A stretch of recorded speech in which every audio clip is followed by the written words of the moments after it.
감사주일의 말씀을 어떻게 전할까 기도하고 묵상하는데 이상하죠? 한 주간 내내 오늘 본문의 말씀, 어떻게 보면 추수감사주일과는 전혀 상관이 없는 듯한 보이는 이 본문의 말씀이 생각났습니다. 풍랑이는 바다 위로 그 바다 위에서 수고하던 그 제자들에게 다가오신 예수님의 모습이죠.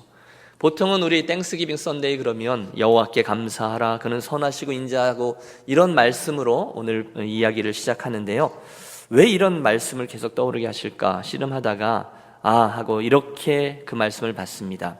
요즘도 우리 교회 가족들 가운데도 이것저것 힘들어 하시는 분들이 많은데 그분들을 좀 마음에 품고 이 땡스기빙 썬데이 말씀을 전하라 하시나 보다, 이렇게 말입니다.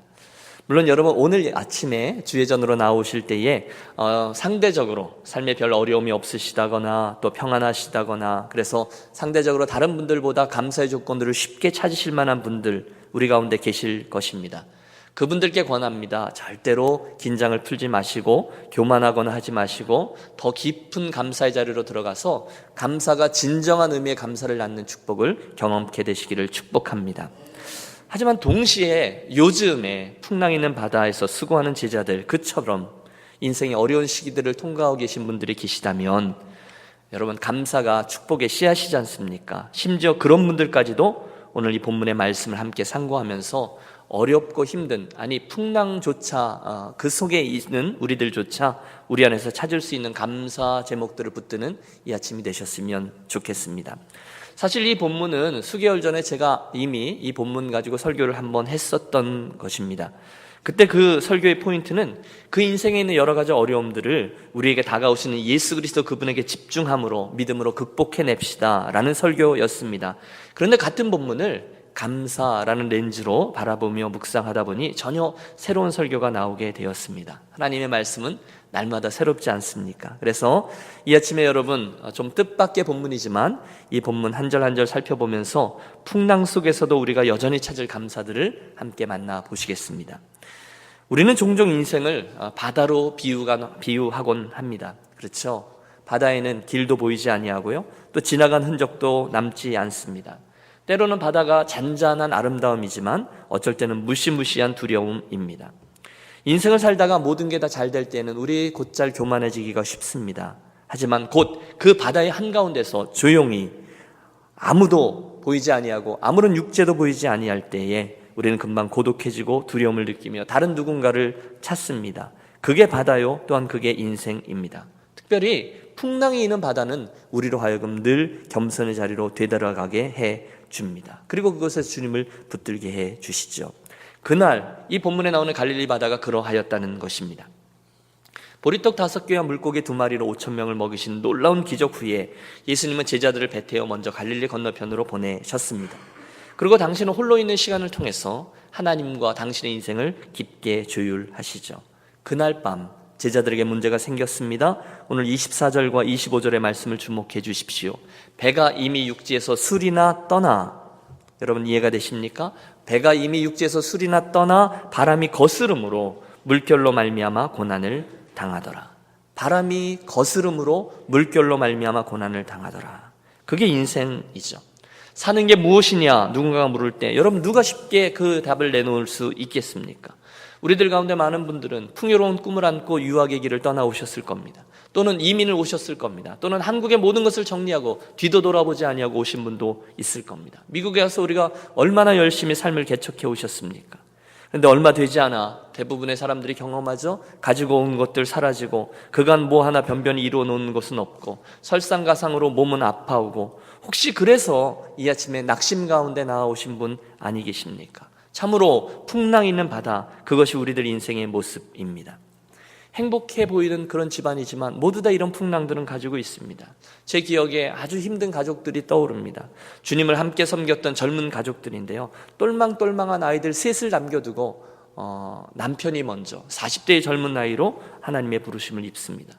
또 한 집은 거기도 아이들이 셋인데요, 밤에 자고 일어났는데 40대 초반에 그 예쁜 엄마가 뇌졸중으로 세상을 떠나 있었습니다. 이해할 수가 없습니다. 그 남편이 그 해부터 내가 정말 새롭게 신앙생활에 힘을 내보겠다 결심하고 새 출발을 하고 너무너무 잘 지내고 있는데 며칠 후에 그 큰 집에 덩그러니 아이들 셋과 함께 남겨졌습니다. 누가 봐도 하나님 어떻게 그럴 수가 있으십니까? 물을 수밖에 없는 참 안타까운 일입니다. 더 힘든 것은 그런 상황에서 힘들어할 때 하나님은 그 가정에게 별로 관심이 없는 듯 보인다는 것입니다. 새벽 예배 나가서 또 기도하고 또 묻고 또 토로해도 어려운 상황이 금방 바뀌지는 아니하고 힘든 골짜기가 펼쳐집니다. 그럴 때면 이어서 나오는 내 질문이 있죠. 내게 정말 믿음이 있는 거야? 없는 거야? 하나님 정말 나를 사랑하시는 건가? 하나님 나의 기도를 들으시는 거야? 소리를 지릅니다. 하나님 정말 이러시면 저 진짜 방학한다니까요? 하나님을 협박도 해봅니다. 그만큼 우리들 인생에 이러저러한 어려움들이 있습니다. 그때마다 우리는 왜? 라는 질문을 던지죠. 하나님 나를 정말로 사랑하시는가? 그런데 아십니까 여러분? 같은 사건을 기록하고 있는 마가복음 6장은 이렇게 기록하고 있어요.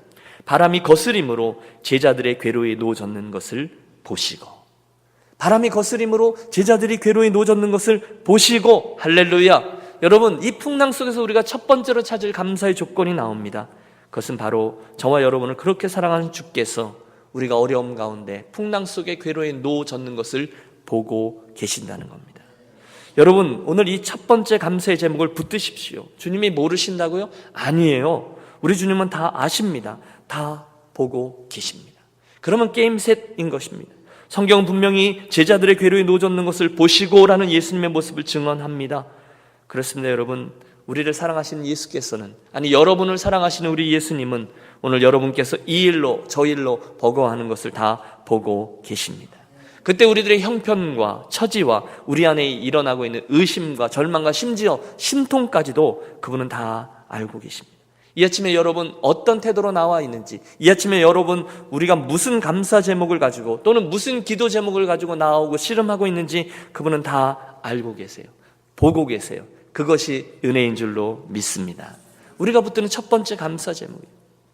우리 예수님은요, 안타까움과 외로움으로 번복된 가슴을 부여잡고 뽕나무 위를 올라가던 그 삭개오를 이미 다 보셨습니다. 아니, 다 알고 계셨습니다.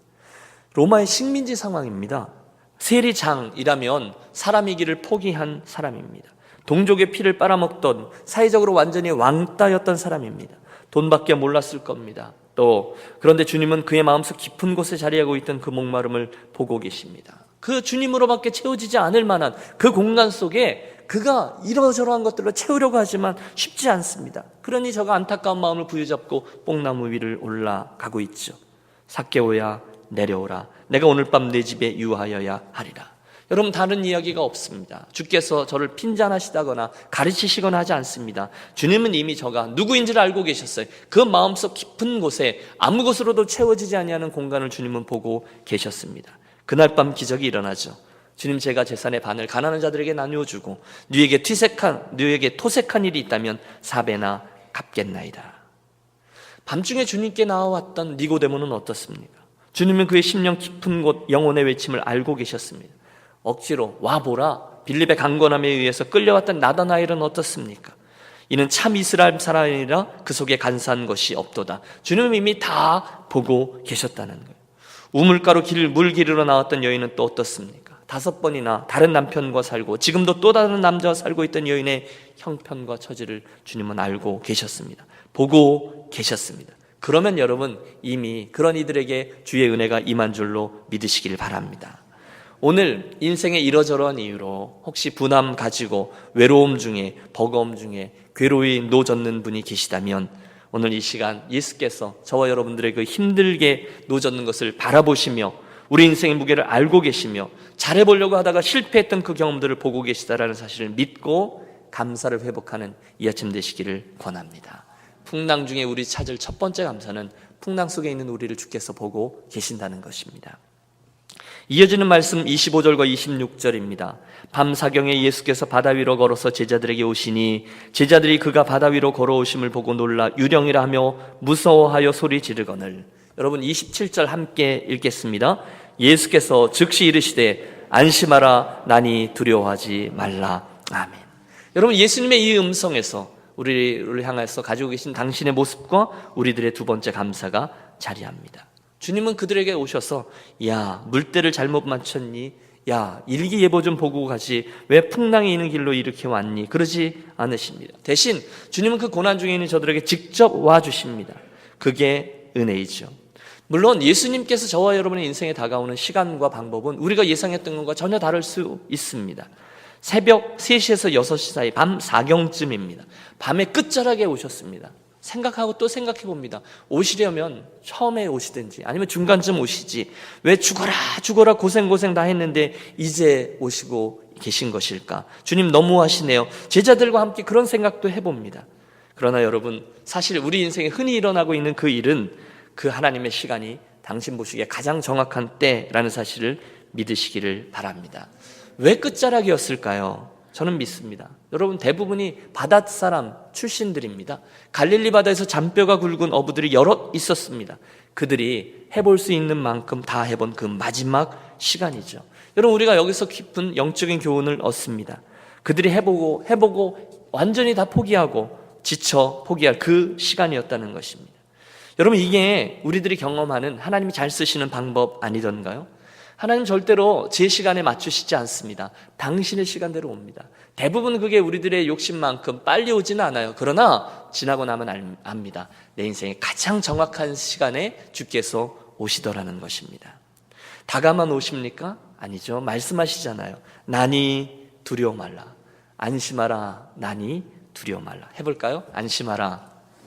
나니 두려워 말라. 여러분, 어느 누구의 음성이 아니에요. 온 우주를 창조하시고 해와 달과 별과 지구를 우주 공간에 다루시고 저와 여러분의 인생을 창조하시고 사랑하신 그분께서 오셔서, 창조주께서 나니 두려워 말라 말씀합니다. 그러면 그분의 얼굴을 보고 그분의 음성을 듣고 우리가 안심하는 것입니다. 오카는 목사님이 쓰신 책 중에 고통에는 뜻이 있다라는 책이 있습니다. 거기 보면 스티븐슨이라는 소설가가 쓴 실제 경험담 하나가 등장합니다. 여객선을 타고 가는데 갑자기 큰 폭풍이 일어납니다. 처음에는 그저 잠깐 지나가려니 생각했지만 갈수록 배는 무섭게 흔들리고 많은 사람들이 걱정에 빠집니다. 스티븐슨은 참지 못하고 자기도 모르게 뛰어 갑판 위로 올라가 선장실로 달려 올라갑니다. 이 절박한 상황에 대해서 묻기 위함이죠. 그러나 한순간 그의 마음속에 모든 공포와 불안감이 사라집니다. 그리고 제자리로 내려와 객실로 들어옵니다. 사람들이 묻습니다. 어떻게 됐어? 걱정 안 해도 되실 것 같습니다. 제가 선장님의 얼굴을 보았는데 전혀 염려하고 있지를 않습니다. 그 얘기를 듣자 그 객실에 있던 모든 사람들이 안심하게 되었다라는 스토리입니다.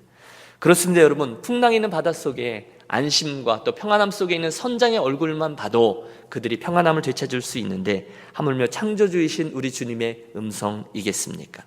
혹시 여러분, 오늘도 여전한 불안함 가운데 계신 분 있으십니까? 말은 추수감사주일인데 또 헌금은 추수감사주일 헌금인데, 그래서 우리가 드리고 또 올려드리는데, 사실 그 마음속에 감사보다는 이제 나가서 어떻게 하나라고 생각하시는 그분에게 들려주시는 주의 음성을 이 아침 들으십시오. 안심하라. 나니 두려워 말라. 여러분, 그분이 갈릴리 바다를 지으셨지 않습니까? 그분이 온 우주 만물을 지으셨지 않습니까? 그리고 그분이 오늘 제 인생을 여기까지 에베네셀로, 오늘도 임마누엘로, 앞으로도 여호와 이레로 섭리하시는 분이심을 믿습니다. 그때 주님 주시는 평강 때문에 우리가 감사를 되찾을 수 있을 겁니다. 세 번째, 본문에서 우리가 주목하는 것은 베드로의 투신입니다. 28절, 베드로가 대답하여 이르되 주여, 만일 주님이시여든 나를 명하사 무리로 오라 하소서 하니. 29절, 오라 하시니 베드로가 배에서 내려 무리로 걸어서 예수께로 가되. 30절, 바람을 보고 무서워 빠져가는지라 소리질러 이르되 주여 나를 구원하소서 하니. 31절 같이 읽습니다. 예수께서 즉시 손을 내밀어 그를 붙잡으시며 이르시되 믿음이 작은 자여 왜 의심하였느냐 하시고. 바야흐로 베드로의 저 유명한 무리를 걷는 사건입니다. 제대로 좀 하지 왜 빠져들어. 여러분, 흉보지 마십시오. 인류 역사상 무리를 걷는 믿음의 도전을 떠나니는 베드로 외에는 없습니다. 믿음은 투신입니다. 예수님의 걸으심을 보고 베드로가 엉뚱한 도전에 나섰잖아요. 주여, 만일 주시어든 나로 명하사 무리로 오라 하소서. 여러분, 믿음의 길에 우리에게 종종 이런 도전이 있어야 될 것 아니겠습니까? 선한 욕심이죠. 아니요, 나는 뱃머리에 서서 다른 이가 무리를 걷는 것, 주님으로부터 놀라운 일을 체험하는 것, 보는 것만으로는 만족합니다. 여러분, 그 정도로 믿음의 길을 가지 않으셨으면 좋겠어요. 욕심을 내자는 겁니다. 주여 나로 명하사, 주여 나로 물 위로 오라 하소서. 주님 오라 하실 겁니다. 지금까지 목회자로 섬겨오면서 개인적으로, 공동체적으로 하나님 주신 믿음의 도전들이 많이 있었습니다. 여러분 그 얘기들을 어떻게 다 하겠어요? 그렇지만 드리려고 하는 말씀은 이겁니다. 우리가 애쓰고 수고하고 하지만 지나고 나서 보면 반드시 믿음의 기도를 올려드렸을 때 그 믿음의 기도에 응답한 대로 교회 공동체가 세워져 나가더라는 거예요. 좀 더 정확히 표현하면 기도한 것만 하나님이 이루어 주시더라는 거예요. 중보기도팀에서 수고하며 기도했던 일이 그대로 교회 공동체의 현실이 됩니다. 저는 믿습니다. 오늘 우리들의 모습은, 오늘 우리 교회 공동체의 모습은 5년 전에 우리가 기도하며 구했던 대로의 모습입니다. 저는 우리 교회 5년 후와 10년 후의 모습을 압니다. 오늘 우리가 우리 교회를 위해서 기도하며 하나님께 간구하는 대로 될 줄로 믿습니다. 그러므로 여러분, 믿음은 바라는 것들의 실상이요 보지 못하는 것들의 증거다. 제 인생의 그 말씀이 증거입니다. 또 우리 교회도 그 일들을 위해서 귀한 증거가 되었으면 좋겠습니다. 제가 전에 섬겼던 교회 공동체 이야기 지난 여러 달 동안 거의 안 했는데요. 무척 오래됐던 교회라고 말씀드렸습니다. 저희 교회보다 훨씬 더 오래되었습니다. 몇 년째 새 가족들이 오지 않은 상황이었습니다. 교회 구성원들은 거의 어르신들로만 되어져 있었습니다. 선교비는 무슨 선교비입니까? 내 코가 석잔데요. 그런데 어느 날 두 눈으로 분명히 목독해 되는 일들이 벌어지기 시작합니다. 정신을 차리고 보니 하나님께서 새롭게 보내주신 새 가족들이 몇 년 만에 생기기를 시작합니다. 얼마 후에는 새로 와서 그 교회 가족들이 된 분들이 원래 있었던 가족들 숫자보다 훨씬 더 많아집니다. 한 가정, 두 가정, 동역 선교사들이 늘고 파송 선교사들이 생기기 시작하더니 온 교회 식구들이 그 귀함을 알고 함께 협력하기 시작합니다. 가슴 뛰는 스토리들이 너무너무 많아져요. EM 공동체가 한 명도 없었습니다. 유스까지는 너무너무 잘 구성되어 있고 사역도 잘하지만 대학생부터는 단 한 명도 출석하지 않아요. 그런데 어느 날 정신을 차려보니 1명, 2명, 10명, 20명, 아니 오늘날은 100명이 출석하는 영어권 공동체가 되어서 지금 그 교회에서 가장 다이나믹한 사역들이 진행되고 있습니다. 제가 헤아려 보았습니다. 지금 그 일들이 어떻게 일어나는 것일까? 몇몇 사람들의 헌신, 교회의 가족들의 결연한 의지, 그것으로 가능합니까? 그렇지 않아요. 여러분, 제가 문자 그대로 저는 믿습니다.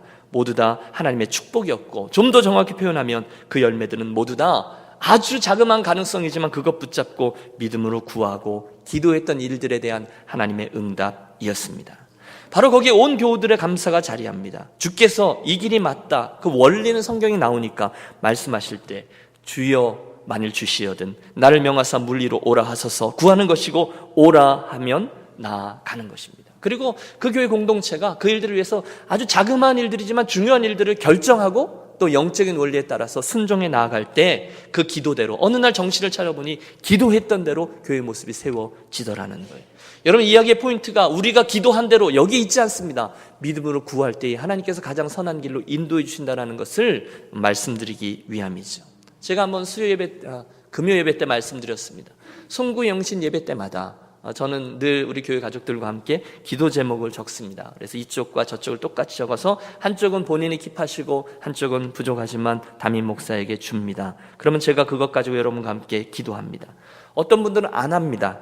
해서 뭐해? 그래서 안 하는 분도 계시고, 목사님 다른 거 기도할 것도 많으신데 힘드실까 봐 그래서 안 하시는 착한 분도 계십니다. 그런데 문제는 종종 믿음이 없어서 안 하시는 분도 계시더라는 거예요. 믿음이 없어서 에이 이게 뭐 되겠어? 뭘 기도 제목을 적어놓고 그것 가지고 1년을 기도해 하고 안 하시는 분도 계세요. 하나님은 절대로 이 기도대로 들어주지 않으실 거야라는 믿음이 충만한 분들이 계시다는 거예요. 그런데 저는 권합니다. 여러분 하십시오. 올 연말에도 우리가 할 건데요, 하십시오. 그리고 믿음으로 그것 붙잡고 함께 기도하겠습니다. 중간에 신방을 다니다 보면 눈을 동그랗게 뜨고서 목사님 그때 적은 그 기도 제목들이 올해 다 이루어졌습니다 하는 가정들을 만납니다. 할렐루야. 여러분, 목사가 말하면 좀 믿어주세요. 별로 안 믿으시는 것 같아갖고.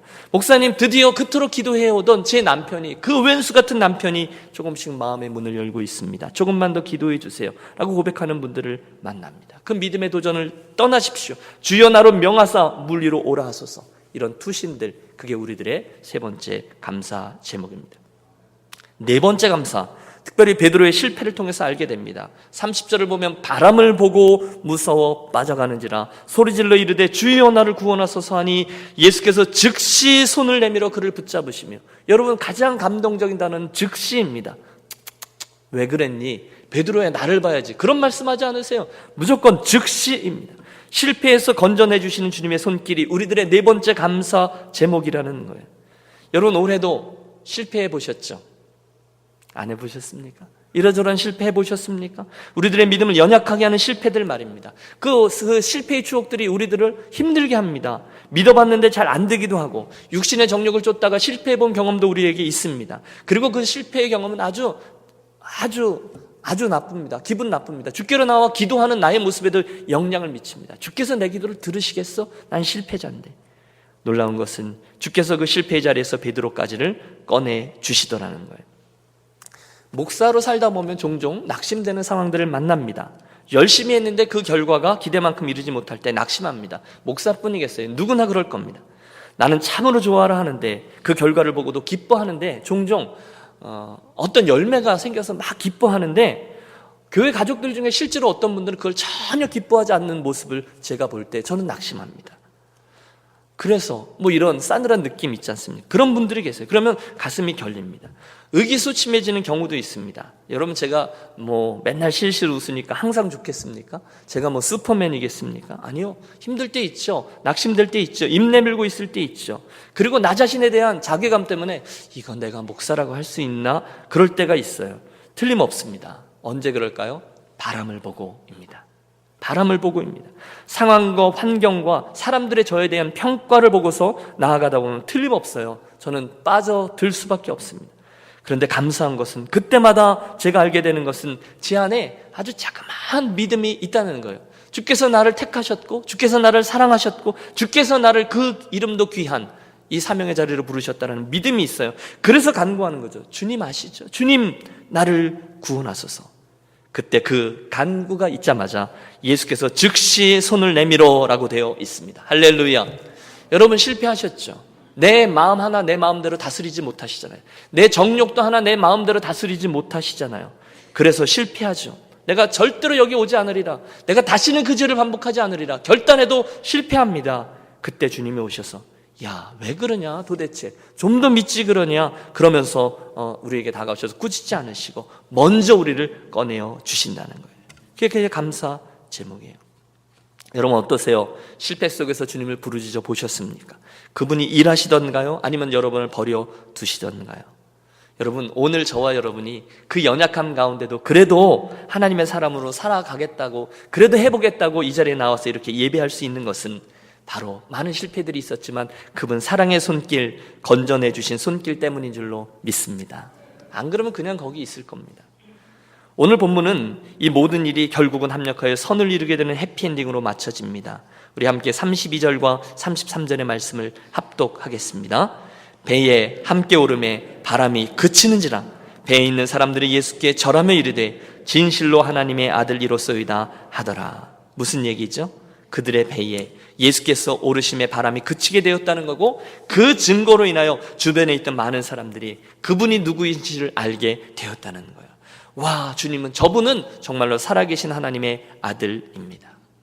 여러분 저와 여러분의 인생에 그런 일이 일어나면 얼마나 익사이딩 할까요? 얼마나 감사할까요? 여러분 유니온교회를 보고 하나님이 살아계시구나, 저분이 예수 그리스도구나, 저것이 예수 믿는 자의 삶이구나, 저것이 세상 속에 빛이 되어지는 소금이 되어지는 교회의 모습이구나 되어지는 일이 있다면 얼마나 기쁘겠습니까? 할렐루야. 여러분 그런 소원을 좀 갖자는 것입니다. 여러분 우리 교회 공동체 안에서도 지난 한 해만 해도 여러 가지 하나님 살아계시구나 라는 것들을 지켜보았습니다. 우리 교회 가족들을 계속해서 다루고 계십니다. 제가 볼 때 어떤 가족들은 하나님께서 그들의 믿음을 회복시켜 주시고 저분들 제일 많이 변했어 라는 그런 뜨거움도 주시고요.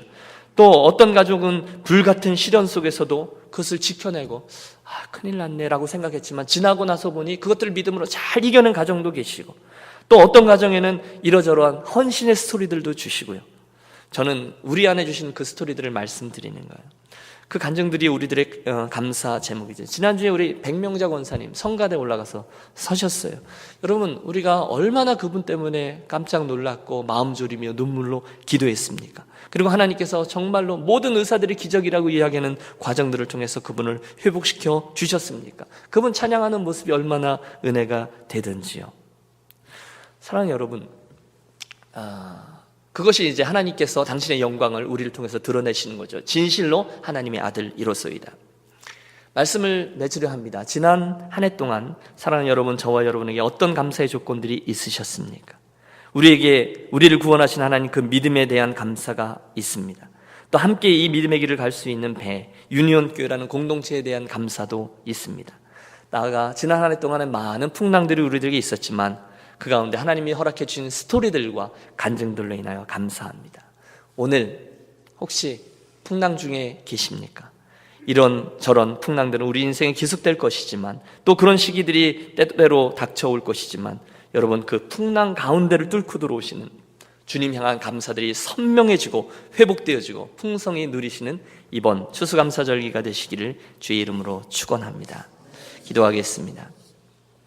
좋으신 하나님 아버지, 지나간 한 해 동안에도 우리 유니온교회 가족들의 인생과 가정과 교회 공동체를 여기까지 인도해 주시는 은혜 진심으로 감사합니다. 때때로 우리들 인생에 이러저러한 풍랑들이 다가오지만 그 어려움의 한 조건 가운데서도 우리들에게 주신 예수님 은혜의 손길들을 바라보며 또한 감사를 찾습니다. 인생의 곤고함 가운데 괴로이 노젓는 우리들의 모습을 알고 계시고 보고 계신 주님 감사합니다.